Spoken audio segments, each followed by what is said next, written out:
On se retrouve, chers membres de la communauté, on se retrouve pour analyser l'actualité de notre pays. On se retrouve parce qu'il est important que chaque jour nous puissions être ensemble pour interagir. Et voilà, une fois de plus, on est là, parler notre pays, simplement pas autre chose. Pas des individus, vous savez bien, parce que nous sommes restés avec la pensée d'Héraclite d'Éphèse. Tout coule, tout passe, rien ne demeure. Nous évoquons cette pensée, c'est pour illustrer d'ailleurs le débat actuel dans notre société. Le débat en rapport avec la révision ou le changement de la Constitution. Une question que nous avons déjà largement abordée à travers ce plateau. Nous l'évoquons encore aujourd'hui simplement parce que vous aviez suivi tous la position des évêques catholiques à travers la SENCO. Une position qui a été dévoilée par le porte-parole de la SENCO, Monseigneur Chollet, où il a dit clairement que les évêques s'opposent, sinon s'opposeraient à l'initiative de l'UDPS, à l'initiative du chef de l'État, qui consiste à vouloir initier des actions pour toucher à la Constitution. Pour cela, selon Abbé Chollet, en fait, selon Monseigneur Chollet, les évêques envisagent de fortes mobilisations de la population afin de s'opposer à cette initiative du président de la République. Lui-même d'ajouter ceci, comme qui prodiguait conseil au chef de l'État, Monseigneur Donatien Chollet.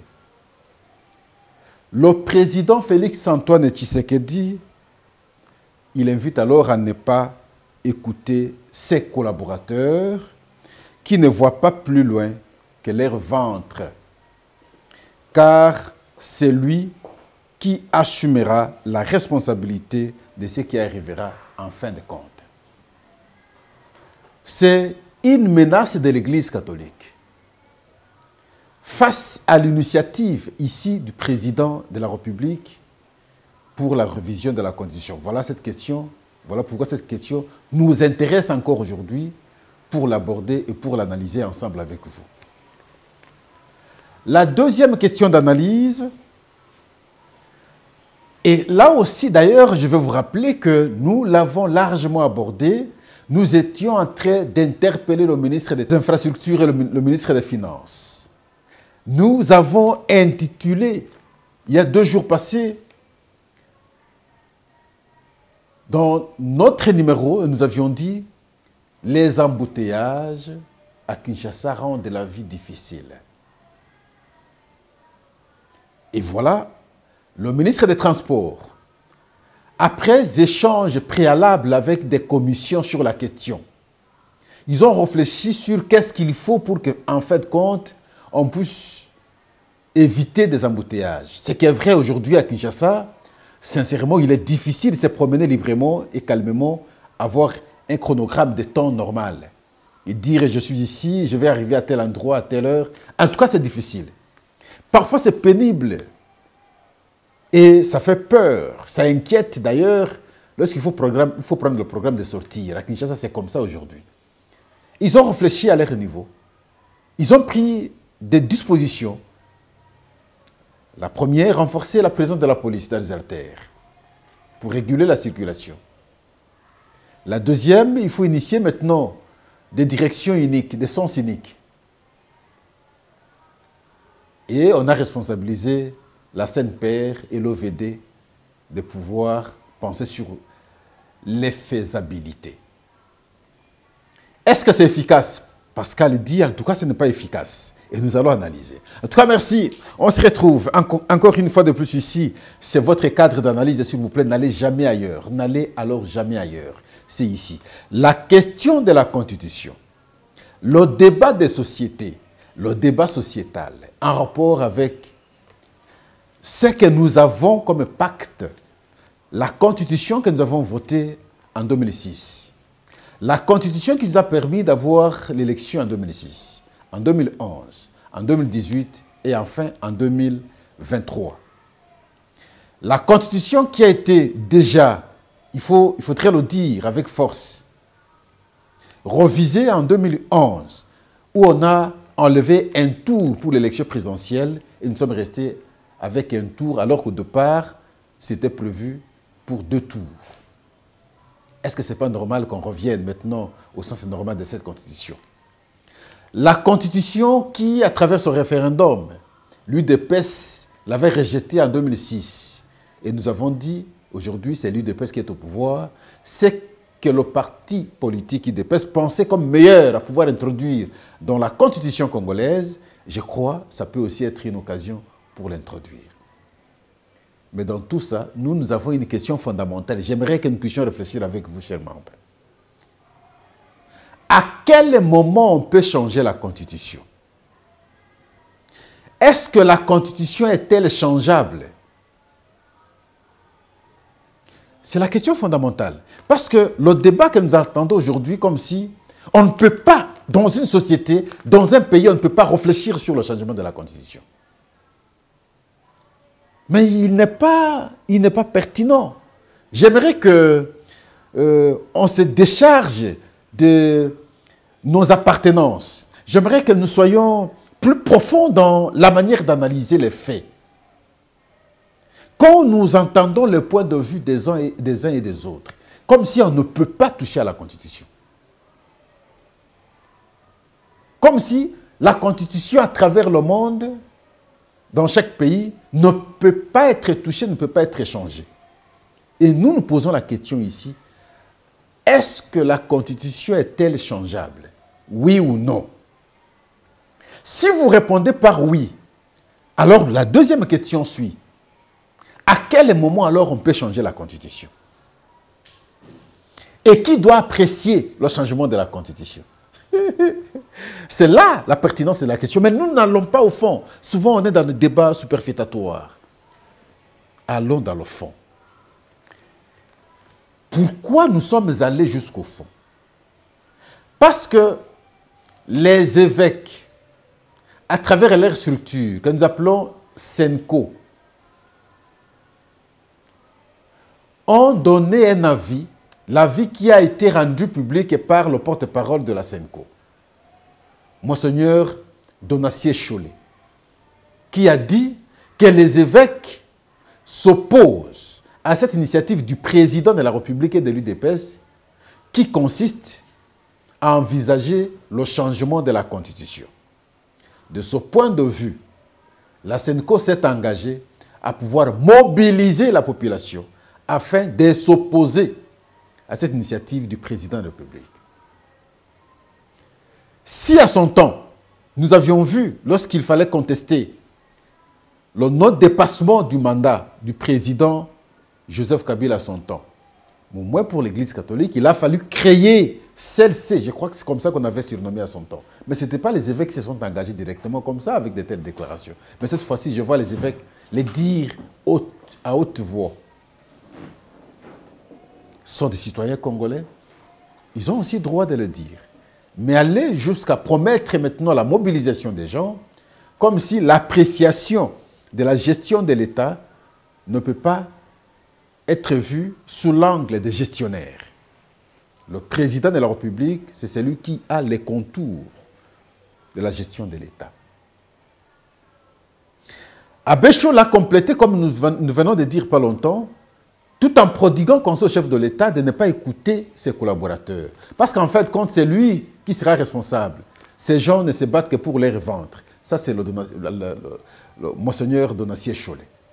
Il peut aussi avoir raison. Parce que parfois aussi, les conseils des collaborateurs posent problème. Simplement parce qu'à l'instant là, il se retrouve. Parce qu'il se retrouve, il pense qu'il peut encore se retrouver pendant longtemps. Pourvu que c'est lui qui fait que lui soit là, soit aussi là où il est. Donc, il doit le pousser à être là. Mais par de mauvais conseils. Là, il n'a pas tort. Mais est-ce que, pour cette question, le chef de l'État est mal conseillé?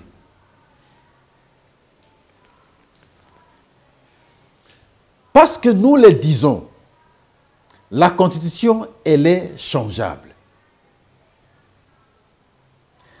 Personne jusqu'ici ne sait pas nous dire qui peut changer la Constitution. À quel moment on peut prendre l'initiative du changement de la Constitution? Je crois que c'est à partir du moment où les évêques seront d'accord de changer la Constitution que les dirigeants du pays pourront cette fois-là apprécier le changement de la Constitution. Ça, c'est de mon point de vue. Il est vrai qu'à ce jour, le pays traverse des moments difficiles. Difficiles sur le plan sécuritaire. Difficiles sur le plan économique. Et substantiellement sur le plan social. Ça, c'est une évidence. J'aurais voulu qu'à travers l'intelligence, on se pose plutôt la question, est-il possible aujourd'hui, à partir du moment où le pays est occupé, penser au changement de la Constitution? Parce que déjà pour la révision de la Constitution, la même Constitution refuse qu'elle soit changée pendant que le pays est agressé, pendant que le pays est occupé, pendant que le pays est en guerre. Pratiquement, nous sommes en guerre en d'autres termes, même si on ne l'a pas déclaré. À ce moment-là, on ne peut pas reviser la Constitution.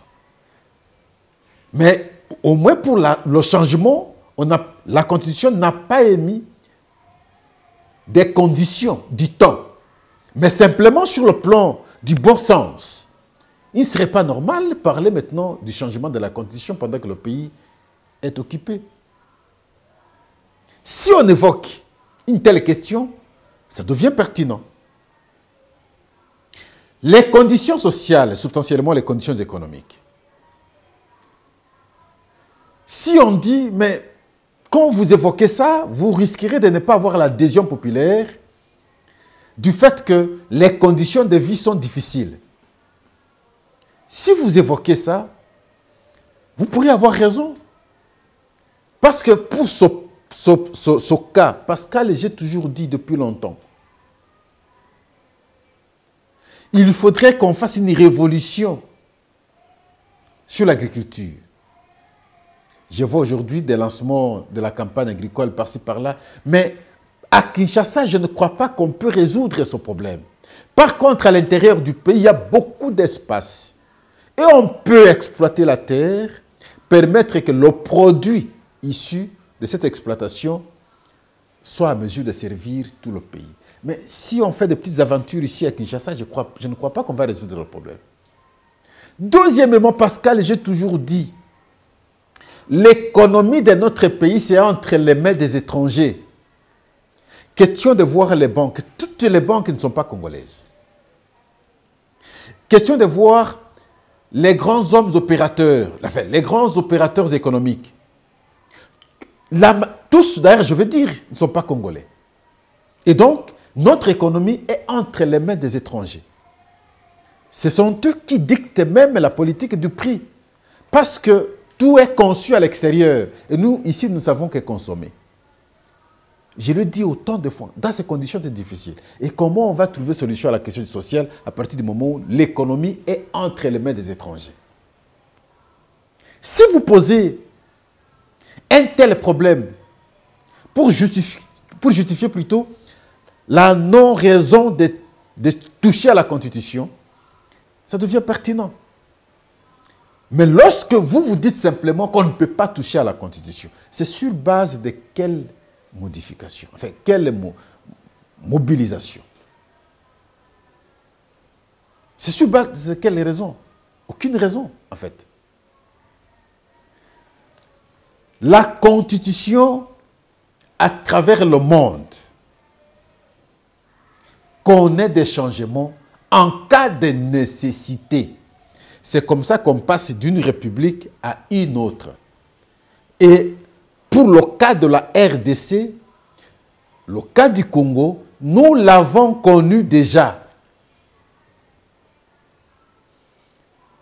Et on ne peut pas donner l'impression comme si dans un pays, on ne peut pas toucher à la Constitution, on ne peut pas changer la Constitution.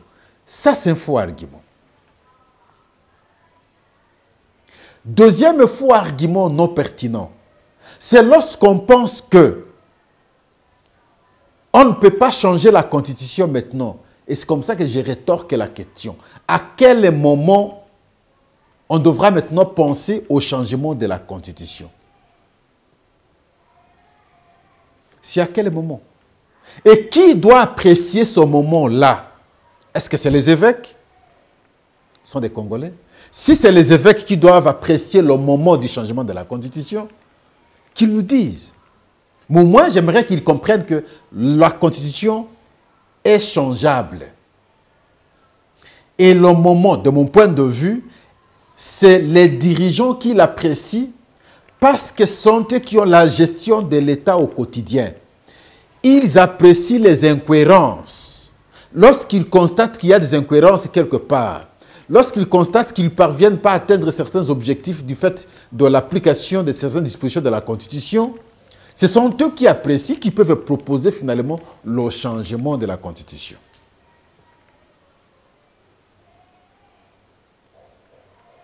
Est-ce que réfléchir de cette façon, c'est sorcier? Je ne crois pas que c'est sorcier.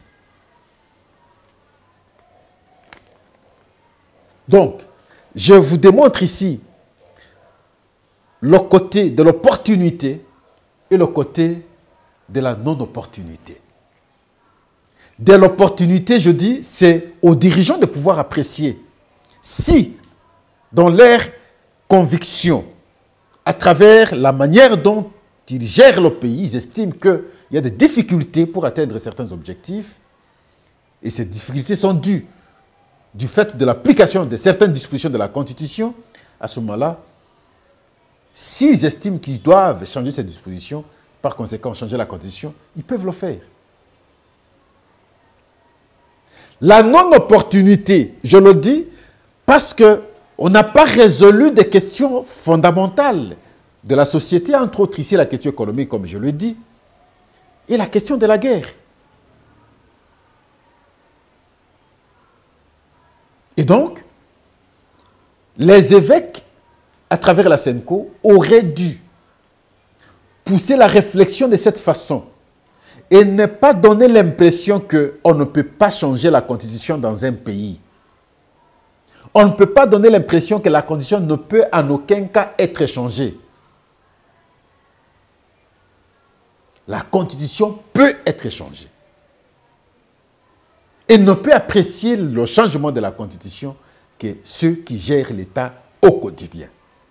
Et non les évêques qui sont une structure privée, un fait privé, des Congolais soient-ils comme moi.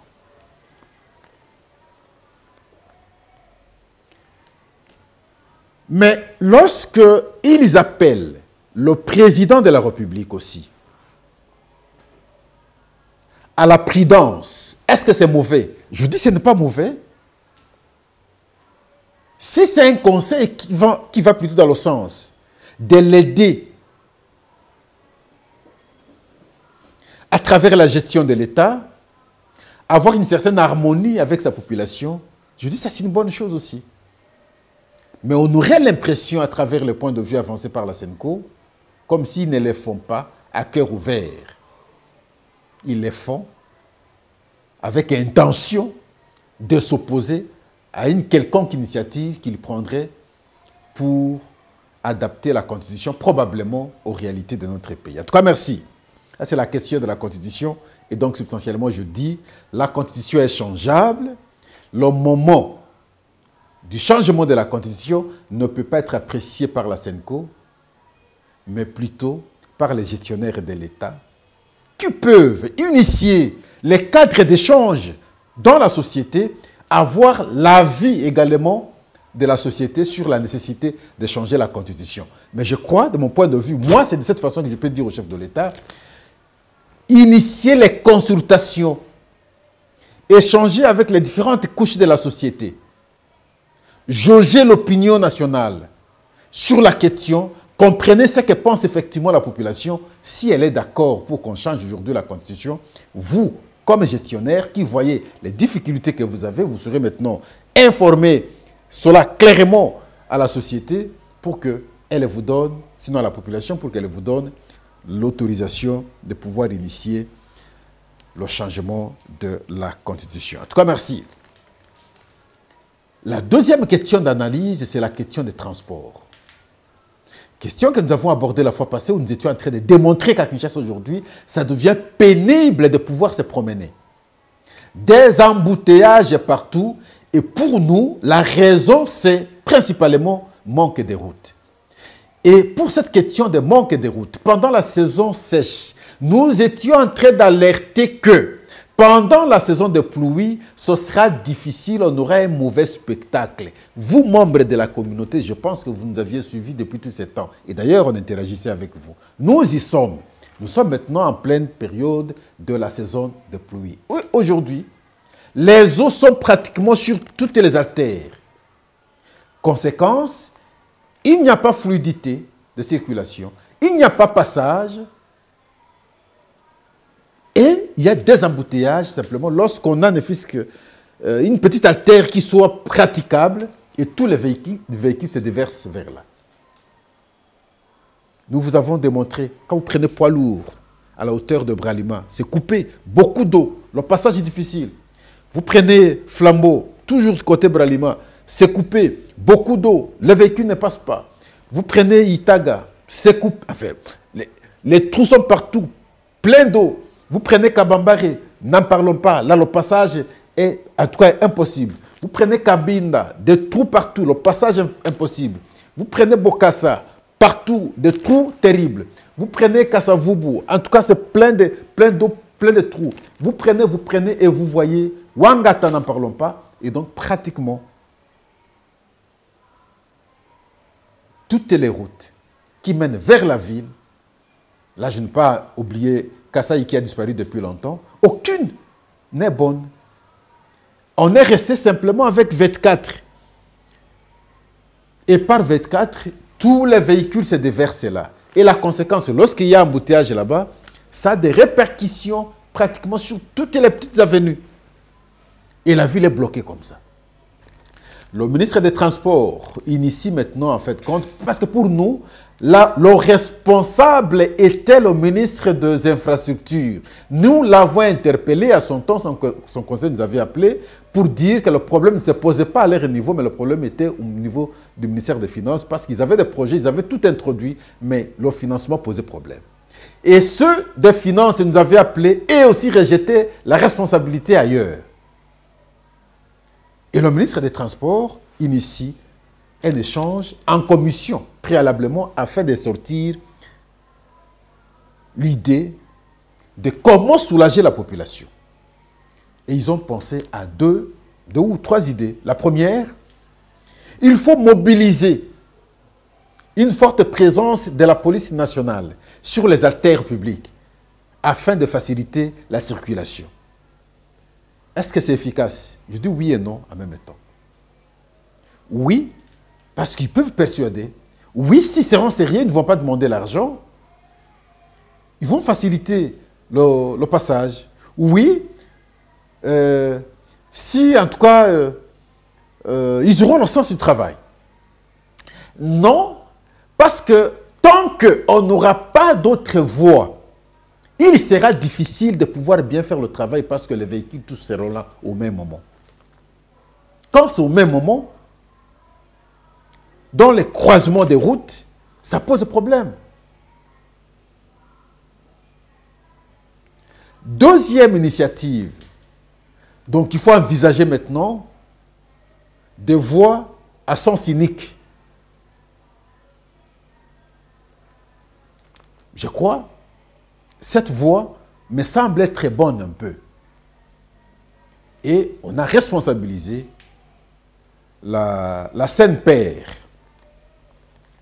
La Seine-Père est, attendez par Seine-Père et Commission nationale de prévention routière et l'OVD, de pouvoir maintenant dégager des études de faisabilité sur l'application de cette mesure afin qu'elle réussisse normalement. Mais l'OVD, nous voyons comment, de quelle manière l'OVD fait le travail. Moi, je pense qu'il faut, nous devons réfléchir. L'OVD, c'est depuis très longtemps. On peut avoir d'autres sociétés. Parce que la manière dont l'OVD... D'ailleurs, son siège, c'est ici, au niveau de Funa. À 2 mètres de l'OVD, en face de l'hôtel de la Funa, il y a une avenue. Mais les eaux entre là, les caniveaux bouchés et l'OVD à côté, déjà devant sa maison, ne parvient pas à balayer, ne parvient pas à assainir. Et l'OVD sera à mesure d'assainir ailleurs. Donc, l'OVD a déjà affiché son incapacité à pouvoir assainir. La grande ville est comme Kinshasa aujourd'hui, devenue très grande ville. Mais je crois que nous devons multiplier plutôt des sociétés. On ne peut pas continuer à avoir une seule société qui ne sait pas couvrir toute la grande ville. La Seine-Père, c'est pour la prévention. C'est pour la prévention routière. Oui, pour ces indications-là, sens unique, ainsi de suite, la Seine-Père est le bienvenu. Mais tant que les routes ne sont pas réhabilitées, ça, ce n'est pas la compétence des Seine-Père. Comment ça va se passer si le ministre des Infrastructures ne prend pas en charge cette question? Guy Sarro, à notre plateau ici, nous l'avons dénoncé et nous nous sommes toujours posé la question en vertu de quoi il pouvait être reconduit de gouvernement en gouvernement à partir du moment où nous savons tous que sa prestation posait problème. Et nous pensons que cette mesure risquerait maintenant de souffrir de son application normale du fait que la première cause n'est pas attaquée. Au Conseil des ministres, on aurait dû responsabiliser directement le ministre des Infrastructures, jeter ne fût-ce que des caillasses pour faciliter le déplacement, le passage. La ville est délaissée comme ça. Aujourd'hui, je ne sais pas s'il y a encore des chantiers qui sont lancés quelque part. Je ne connais pas. À part on appelle quoi? La route on est en train de construire de Mboudi jusqu'à l'aéroport. À part cette route, je ne crois pas une autre route, un autre chantier aujourd'hui à Kinshasa. Tout est délaissé. Donc espérons que on pourra bien penser à bien faire le travail pour que la vie redevienne, s'il vous plaît Augustin, la vie redevienne. Vous sortez le matin pour arriver à la maison, pour arriver d'ailleurs au lieu du travail. Il vous faut des heures et des heures. Les enfants qui vont à l'école, ces derniers temps n'arrivent qu'en retard d'ailleurs. Quelqu'un qui va au travail mais déjà fatigué parce que le transport, il arrive un peu tard, mais sa production ne sera pas conséquente. De même, lorsqu'il rentre à la maison, il prend tout le temps en route. Il arrive à la maison tard, fatigué. Mais il n'aura pas la force de se réveiller le matin pour arriver au travail. Et comme ça, chaque jour, c'est très pénible. On peut tout dire. Aujourd'hui, la ville semble ne pas être gérée. Kinshasa n'est pas gérée. Pascal dit que Kinshasa n'est pas géré, il faudrait qu'on réfléchisse autrement sur comment gérer Kinshasa. En tout cas, merci. Nous avons bien voulu apporter ces précisions sur ces deux éléments, ces deux questions que nous avons déjà analysées, mais parce qu'il y a eu des ajouts à travers nos points de vue d'ailleurs, il faudrait les dire.